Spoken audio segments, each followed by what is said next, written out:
Hello students, last video में हमने elastic and inelastic collision के बारे में देखा था। बट वहाँ पर हमने जो देखा था वो ओनली वन डायमेंशन के लिए था। वन डायमेंशन के लिए था, इसका मतलब क्या है कि m1 मास वाला पार्टिकल m2 मास वाला पार्टिकल जो कि क्या है एट रेस्ट है, उसके साथ जब कोलाइड होगा तो क्या करेगा कि दोनों एक ही डायरेक्शन में, मतलब जो उनकी लाइन ऑफ जॉइनिंग है उसी में क्या करते थे कि आफ्टर कोलिजन भी दोनों पार्टिकल उसी डायरेक्शन में मोशन करते थे। तो ये वन डायमेंशन हो गया। बट आज हम जो बात करने वाले हैं वो बात है टू डायमेंशन की। ठीक है, तो टू डायमेंशन के कोलिजन होगा तो उसमें क्या होगा, तो उसमें भी सेम थिंग क्या थी कि जो बिफोर कोलिजन की जो बात थी वो तो सेम ही रहने वाली है। तो बिफोर कोलिजन की क्या बात हो गई, तो बिफोर कोलिजन की जो बात होगी उसमें क्या होगा कि m1 मास वाला पार्टिकल है जो कि v1i वेलोसिटी से मोशन कर रहा है। दूसरा पार्टिकल है m2 मास वाला, ठीक है, जो कि एट रेस्ट है। ठीक है, बट आफ्टर कोलिजन, ठीक है, आफ्टर कोलिजन क्या होगा, तो ये इनकी लाइन ऑफ जॉइनिंग हो गई। तो यहाँ से क्या होगा कि जो एक पार्टिकल होगा m1 मास वाला, ठीक है, तो वो लाइन ऑफ जॉइनिंग, ठीक है, इसको हम एक्स डायरेक्शन में कंसीडर कर सकते हैं। तो उसके साथ वो θ1 एंगल पर क्या होगा कि कोई v1f वेलोसिटी से मोशन करेगा। दूसरा जो पार्टिकल होगा तो वो कौन सा है, तो वो है v2f, सॉरी m2 मास वाला है। ठीक है, तो वो क्या होगा v2f वेलोसिटी से मोशन करता होगा। तो वो भी क्या होगा, लाइन ऑफ जॉइनिंग पर नहीं होगा, वो क्या होगा कि x डायरेक्शन से ये क्या हो जाएगा, तो क्लॉकवाइज डायरेक्शन में θ2 डिग्री पर, सॉरी θ2 एंगल पर क्या होगा कि मोशन करेगा v2f वेलोसिटी से। तो इस तरीके का जब कोलिजन देखने को मिलेगा जिसका रिजल्टेंट में क्या होगा कि दोनों पार्टिकल या दोनों जो स्फीयर होते हैं वो क्या होंगे, अलग अलग डायरेक्शन में मोशन करने लग जाएंगे। तो उसको बोलते हैं टू डायमेंशन मोशन। ठीक है, अब इसको हम यहाँ पर क्या होगा कि इसको हम इलास्टिक कोलिजन कंसिडर करते हैं। ठीक है, तो ये अगर हमारे लिए इलास्टिक हो गया, इलास्टिक कोलिजन, ठीक है, तो इलास्टिक कोलिजन हो जाएगा। तो इसके लिए हम यहाँ पर क्या करेंगे कि कंजर्वेशन ऑफ मोमेंटम, ठीक है, इलास्टिक है तो इसका मतलब क्या होगा कि conservation of momentum and kinetic energy. इसकी तो बात हमको जब भी कोलिजन है तो इसकी तो बात करनी ही है। ठीक है, तो अब देखो कि हम बिफोर कोलिजन तो आराम से कर लेंगे। ठीक है, ये बिफोर कोलिजन का जब हमको मोमेंटम फाइंड करना हो, काइनेटिक एनर्जी फाइंड करना हो तो वो तो मिल जाएगा। बट जब हम आफ्टर कोलिजन की बात करेंगे, ठीक है, तो आफ्टर कोलिजन में क्या होगा कि वेक्टर कौन सा है, वेलोसिटी वेक्टर होता है। ठीक है, ध्यान रखना, ये मास होगा तो मास का तो कोई कंपोनेंट नहीं आएगा। ठीक है, मास अगर सीधा जा रहा है तो भी वो m1 ही रहता है, ये डायरेक्शन में जा रहा है तो भी वो m1 ही रहेगा। चेंज कहाँ पर आएगा, तो v1f में। ठीक है, v1f क्या होगा कि वो अब लाइन ऑफ जॉइनिंग पर नहीं है, वो क्या कर रहा है, लाइन ऑफ जॉइनिंग से θ1 एंगल पर है। तो क्या होगा कि उसके दो कंपोनेंट बनेंगे। ठीक है, दो कंपोनेंट क्यों बनेंगे, तो अब देखो, तो ये जो m1 पार्टिकल है, ठीक है, या स्फीयर बोल दो, वो क्या हो रहा है, तो वो अब क्या होगा कि वो एक xy प्लेन में, ठीक है, हम यहाँ पर इसको इस तरीके से y डायरेक्शन बता रहे हैं, ठीक है, इसको x डायरेक्शन। तो ये क्या है कि जो m1 पार्टिकल है वो अब xy प्लेन में क्या हो रहा है कि मोशन कर रहा है। तो xy प्लेन में मोशन करेगा तो उसके क्या हो जाएंगे, दो कंपोनेंट बन जाएंगे, वही दो कंपोनेंट हमको लेने हैं। तो अब देखो कि θ1 यहाँ पर है तो जिस साइड पर थीटा आता है वहाँ पर cos आता है। तो ये तो आपको याद रखनी है। तो इधर वाला जो कंपोनेंट बनेगा वो क्या हो जाएगा, v1f cos θ1, और ये वाला क्या बन जाएगा, v1f साइन थीटा वन। ठीक, अब सेम थिंग क्या होगी कि जो M2 मास वाला है ना उसके लिए भी बनेगी, क्योंकि वो क्या होगा, तो वो नेगेटिव वाई डायरेक्शन में मोशन कर रहा है। ठीक है, तो उसके लिए भी क्या हो जाएगा कि थीटा टू यहाँ पर है। ठीक है, तो थीटा टू यहाँ पर है, तो थीटा टू वाले साइड है तो वो तो कॉस ही आएगी। बट क्या होगा कि V2F cos थीटा टू, और ये वाली साइड जो है, ये वाली साइड क्या बन जाएगी, तो V2F और साइन थीटा टू। बट ये नेगेटिव साइड है तो माइनस लेना है। ठीक है, तो अब क्या हो जाएगा कि हमको, अब देखो तो यहाँ पर कंजर्वेशन ऑफ मोमेंटम लगाना है। ठीक है, तो पहले हम कंजर्वेशन ऑफ मोमेंटम की बात करें तो क्या हो जाएगा कि अब पहले हम सिर्फ V1 V1I V1F इस तरीके से लिख देते थे, तो वो क्या था कि वो ठीक है वन डायमेंशन में था, ठीक है हो जाए। बट अब क्या होगा कि ये टू डायमेंशन में है, तो हमको क्या करना पड़ेगा कि जो वेलोसिटी कंपोनेंट यहाँ पर आएगा उसको वेक्टर बनाना पड़ेगा। ठीक है, तो हमको यहाँ पर क्या मिलेगा कि जो मास है वो तो स्केलर है, वहाँ पर वेक्टर की जरूरत नहीं है। तो हमको ये मिलेगा कि M1 V1I और ये वेक्टर हो जाएगा। ठीक है, इक्वल टू क्या हो जाएगा, तो M1 V1F plus M2 V2F। ठीक है, ये इलास्टिक कोलिजन की हमने बात की है। तो इलास्टिक कोलिजन में क्या होगा कि पहले पार्टिकल का मास इनटू वेलोसिटी, तो वो उसका मोमेंटम हो गया। दूसरा पार्टिकल तो रेस्ट पर था तो उसका मोमेंटम जीरो होगा। ठीक है, तो वो किसके इक्वल होगा, तो आफ्टर कोलिजन पहले मास का वेलोसिटी V1F है तो मास तो सेम रहेगा, वेलोसिटी V1F आ गया। ठीक है, दूसरा मास M2 है उसका वेलोसिटी V2F। ठीक है, ये इलास्टिक कोलिजन की बात करें। ठीक है, तो यहाँ पर क्या होगा कि दोनों जो मास है वो एक साथ होकर कहीं पर नहीं जाएंगे। ठीक है, ये जो टू डायमेंशन में होगा वो इलास्टिक ही होगा। ठीक है, क्योंकि अगर दोनों एक साथ ही कोई डायरेक्शन में जाएंगे तो वो क्या होगा कि टू डायमेंशन नहीं बन पाएगा। तो अब देखो टू डायमेंशन, इसका मतलब क्या है कि M1 और M2 मतलब अलग ही जाएंगे। ठीक है, इनइलास्टिक कोलिजन में क्या होता था कि दोनों का मास एक साथ होकर कहीं पर जा रहा था ना। ठीक है, तो वैसा यहाँ पर नहीं हो रहा है। अब देखो तो यहाँ पर हम क्या करेंगे कि जो वेक्टर फॉर्म है तो उसके हमको x और y कंपोनेंट मिलेंगे। ठीक है, तो अब देखो तो हम x कंपोनेंट की बात कर रहे हैं। ठीक है, तो M1 उसका तो नहीं आएगा, V1I। ठीक है, तो V1I का x कंपोनेंट मतलब V1I ही आएगा, क्योंकि M1 मास का वेलोसिटी इटसेल्फ क्या है, x डायरेक्शन में है। तो ये क्या हो जाएगा, M1 V1I इक्वल टू क्या हो जाएगा, तो M1 और V1F मतलब ये वाला वेक्टर है उसका x कंपोनेंट, तो उसका x component V1F cos theta 1 है। तो ये क्या मिलेगा, तो V1F cos थीटा 1। ठीक है, प्लस M2 और V2F मतलब ये वाला कंपोनेंट, तो उसका x कंपोनेंट क्या लेना पड़ेगा, V2F cos थीटा 2।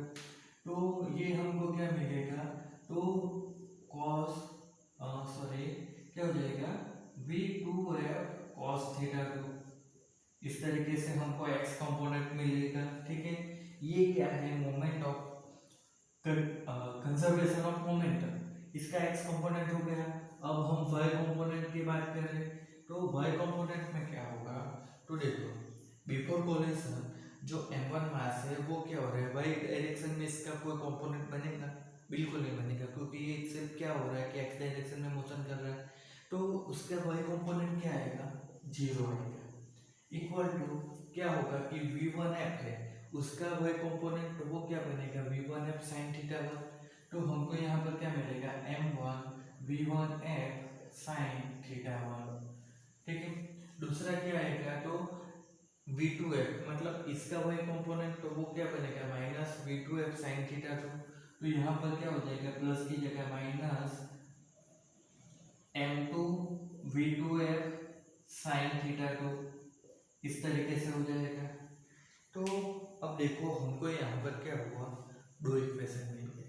ठीक, अब एक चीज समझो, यहाँ पर जो ये इलास्टिक कोलिजन हो रहा है टू डायमेंशन में, उसमें क्या होगा, तो जो m1 मास है m2 मास है, ठीक है, ये दोनों तो हमको नोन होंगे। ये v1i वो भी हमको पता होगा। पता क्या नहीं होगा, तो v1f v2f ये तो पता नहीं होगा, जैसा कि वन डायमेंशन में होता था वैसा भी था, वैसा ही है यहाँ पर भी कि m1 मास का वेलोसिटी m2 मास का वेलोसिटी वो हमको पता नहीं होगा। बट साथ में यहाँ पर क्या होगा, तो दो एक्स्ट्रा अननोन हमारे पास फैक्टर आ रहे हैं। कौन से, तो v1f v2f ये दोनों तो हमको पता वन डायमेंशन में भी नहीं थे। बट यहाँ पर साथ में क्या होगा कि जो θ1 है और θ2 ये भी हमको पता नहीं होंगे। तो हमारे पास क्या हो गया, चार अननोन आ गए, ठीक है, चारों की वैल्यू हमको पता नहीं है। अब किसी की वैल्यू फाइंड करनी है तो जितने हमारे पास अननोन होंगे उतने इक्वेशन होने चाहिए। अब हमारे पास यहाँ पर आप देखोगे तो इक्वेशन क्या हुआ, ये दो इक्वेशन ही बन रहे, ठीक है, दो इक्वेशन बन रहे। तो दो इक्वेशन से क्या होगा कि हम दो ही कंपोनेंट दो ही जो अननोन है उसको फाइंड कर सकते हैं ना। तो यहाँ पर तो चार है, तो एक एक्स्ट्रा इक्वेशन भी हम यहाँ पर ऐड कर सकते हैं। कौन सा, तो ये क्या था, मोमेंटम का था। तो मोमेंटम के अलावा यहाँ पर क्या होता है कि काइनेटिक एनर्जी की बात भी होती है, ठीक है, तो हम यहाँ पर काइनेटिक एनर्जी के बारे में भी लिख सकते हैं, ठीक है। तो हमको एक और इक्वेशन मिल जाएगा, वो क्या होगा, तो 1/2 m1 v1i स्क्वायर, ठीक है। बिफोर कोलिजन m1 मास वाला जो स्फीयर होगा उसका क्या होगा कि काइनेटिक एनर्जी, इसका काइनेटिक एनर्जी m2 मास वाले का तो जीरो ही आएगा क्योंकि इसकी वेलोसिटी जीरो है। तो वो किसके इक्वल होगा, तो 1/2 m1 और m1 मास का वेलोसिटी आफ्टर कोलिजन क्या हो रहा है v1f, तो ये हो जाएगा v1f स्क्वायर प्लस क्या हो जाएगा 1/2 m2 और m2 मास का वेलोसिटी क्या हो रहा है v2f, तो m2 v2f उसका स्क्वायर हो जाएगा। तो अब देखो तो हमारे पास क्या हो रहा है 1 2 3। तो हमने यहाँ पर जो भी ट्राई किया तो हमको कुल मिला कि क्या होगा 10 ही इक्वेशन मिले, जबकि हमारे पास अननोन कितने हैं, 4 है। तो क्या होगा कि जब भी इस टाइप का टू डायमेंशन में कोलिजन होगा तो हमको क्या होगा कि ये जो 4 अननोन है उसमें से किसी एक का वैल्यू हमको दिया होगा और बाकी के 3 हमको फाइंड करने को रहेंगे। तो वो 3 हम कैसे फाइंड कर सकते हैं, तो ये 3 का यूज करके हम बाकी के 3 जो अननोन होते हैं वो हम फाइंड कर सकते हैं, ठीक है। अब यहाँ पर एक चीज ये भी होगी कि θ1 θ2, ठीक है, ये दोनों को अगर हम जीरो कर दें, ठीक है, यहाँ पर θ1 0 θ2 0, इसको हम जीरो कर देंगे तो क्या होगा, तो ये वाला इक्वेशन तो कंप्लीटली जीरो ही हो जाएगा। sin θ1 0, sin 0 पूरा टर्म जीरो, sin θ2 0 तो पूरा टर्म जीरो, तो ये तो इक्वेशन ही निकल जाएगा। और इधर क्या होगा, तो देखो cos थीटा मतलब cos क्या हो जाएगा 0, तो क्या होगा, तो ये हो जाएगा 1, ठीक है, और इधर भी क्या हो जाएगा, तो 1 हो जाएगा।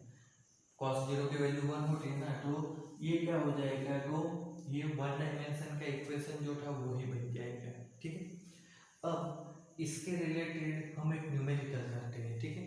तो न्यूमेरिकल क्या होगा कि हमको एक कोलिजन बता रहे हैं, ठीक है, ये कोलिजन में क्या हो रहा है कि कोई एक ये यहाँ पर आप देखोगे तो एग्जाम्पल 6.13 की हम बात कर रहे हैं, एग्जाम्पल 6.13, ठीक है। तो ये एग्जाम्पल 6.13 में क्या हो रहा है, तो वहाँ पर कोई बिलियर्ड बॉल्स की जो गेम होती है उसकी बात कर रहे हैं। तो उसमें क्या हो रहा है कि एक बॉल्स जो होते हैं उसको क्या करना होता है कि होल में डालने रहते हैं, ठीक है। तो एक बॉल खड़ा है, दूसरे बॉल से उसको हिट कर रहे हैं ताकि ये वाला बॉल क्या होगा कि इधर कोई होल है वहाँ पर चला जाए। तो पहला बॉल जो है वो क्या हो रहा है 37 डिग्री के एंगल पर जा रहा है θ1, तो θ2 क्या होगा वो हमको फाइंड करना है, ठीक है। तो होगा क्या कि हमको यहाँ पर एक जो 4 अननोन होते हैं उसमें से एक अननोन दिया हुआ है, ठीक है, हमको दूसरे जो चीज़ है वो फाइंड करनी है, ठीक है। तो अब देखो मोमेंट ऑफ, अरे नहीं, क्या है, कंजर्वेशन ऑफ मोमेंटम, वो ही यूज करना पड़ेगा। बट यहाँ पर एक दूसरी कंडीशन क्या दी हुई है कि एग्जाम्पल 6.13 में हमको m1 इक्वल टू m2, मतलब दोनों का मास सेम दिया हुआ है, ठीक है। तो अब देखो कि हमको यहाँ पर अगर दो स्फीयर है, ठीक है, आफ्टर कोलिजन अगर एक वाला 37 डिग्री पर जा रहा है तो दूसरा कितने डिग्री पर जा रहा है वो हमको फाइंड करना है, ठीक है। तो सबसे पहले हम यहाँ पर क्या करेंगे कि m1 इक्वल टू m2 दिया हुआ है, तो कंजर्वेशन ऑफ मोमेंटम हम अप्लाई करें। तो कंजर्वेशन ऑफ मोमेंटम क्या होगा, m1 v1i इक्वल टू क्या होगा, m1 v1f plus m2 v2f, ठीक है। अब इसमें क्या होगा कि ये 2 डायमेंशन में होगा, तो जो वेलोसिटी होती है वो क्या होगी, वेक्टर फॉर्म में आएगी, ठीक है। 1 डायमेंशन में ठीक है, नहीं लिखेंगे तो चलेगा, बट यहाँ पर वेक्टर फॉर्म में आएंगे।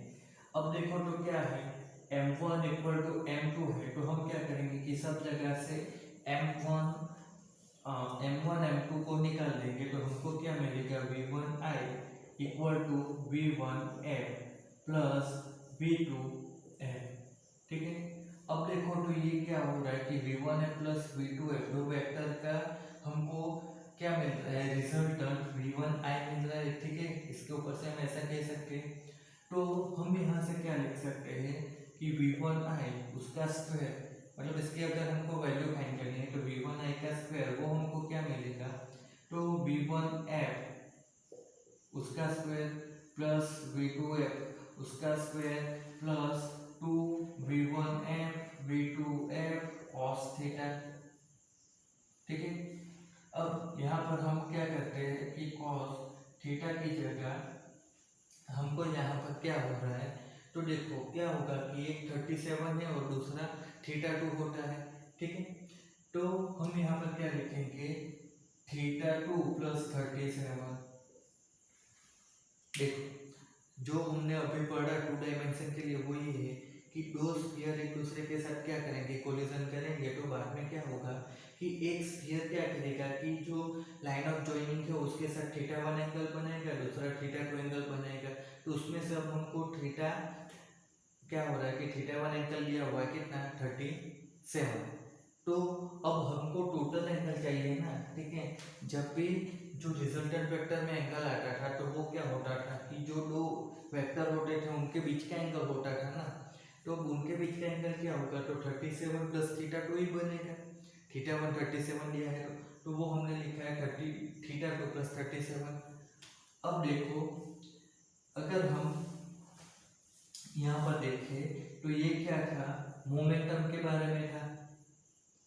अब अगर हम यहाँ पर काइनेटिक एनर्जी की बात करें, ठीक है, तो काइनेटिक एनर्जी हमको क्या मिलेगी, तो 1/2 m1 v1i उसका square equal to 1/2 m1 v1f square plus 1/2 m2 v2f उसका स्क्वायर, इस तरीके से मिलेगा।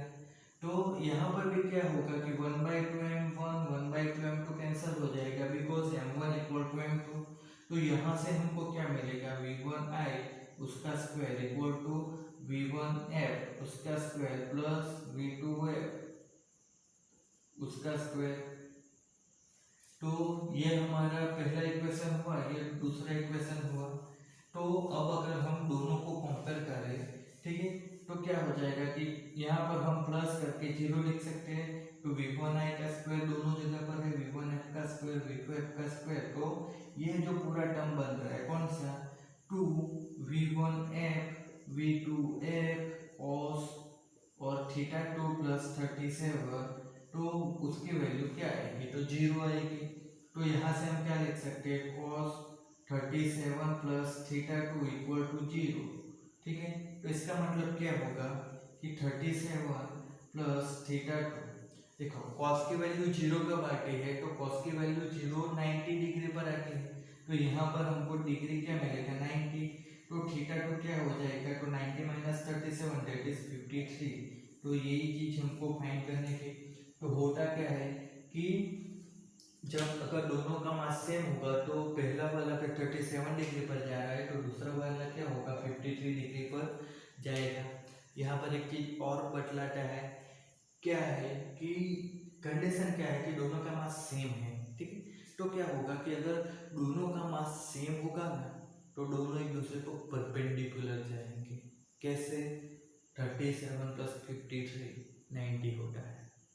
तो इसका मतलब क्या है कि अगर दो, ठीक है, ये देखो दो सेम मास वाले पार्टिकल अगर एक दूसरे के साथ कोलाइड करेंगे और 2 डायमेंशन में जाएंगे, ठीक है, तो ये आप देखो तो क्या होगा कि ये स्टेशनरी है और ये पीछे से आ रहा है, दोनों का मास सेम है, तो अब क्या होगा कि ये एक दूसरे के साथ परपेंडिकुलर आगे जाएंगे, ठीक है।